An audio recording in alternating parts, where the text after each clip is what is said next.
প্রায় সময় আমাদের হাতের ফোনগুলোতে ডাইরেক্টলি আমরা যদি দেখি এখানে যেই সেভ মোড রয়েছে, তো সেভ মোড কি আসলে বা সেভ মোড এই ধরনের প্রবলেম হইলে আমাদের ফোনগুলোতে কি প্রবলেম হইতে পারে।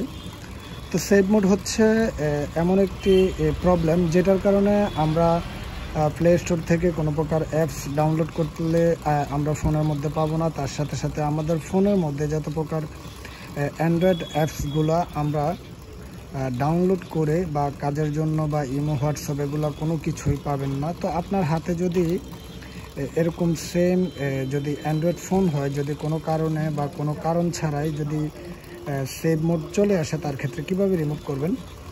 তো বন্ধুরা, আমি সব সময় আমার এই চ্যানেলটিতে বিভিন্ন প্রকার বিভিন্ন প্রকার ভিডিওগুলো আপলোড করে থাকি, অবশ্যই ফলো করে পাশে থাকবেন। তো আমরা এই মুহূর্তে এখান থেকে ফোনটিকে জাস্ট এখান থেকে আমরা রিস্টার্ট করে নেব। আমি জানি যদি অনেক সময় যদি আমাদের ফোনের মধ্যে ভুলে কখনো কোনো কারণবশতই যদি আমাদের ফোনের মধ্যে সেভ মোড চলে আসে, তার ক্ষেত্রে অনলি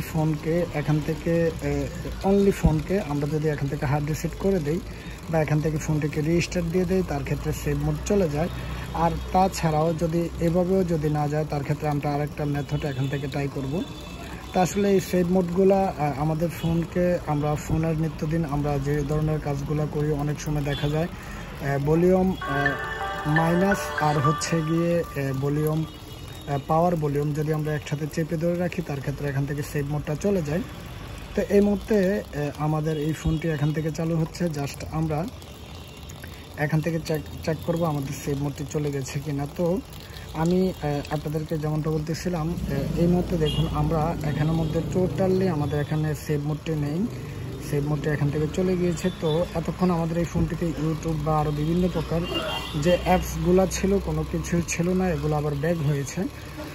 তো আশা করি সেভ মোডগুলো হলে কীভাবে আপনারা এখান থেকে রিমুভ করতে পারবেন বুঝতে পেরেছেন। সবাইকে অসংখ্য ধন্যবাদ, সবাই অবশ্যই ভালো থাকবেন।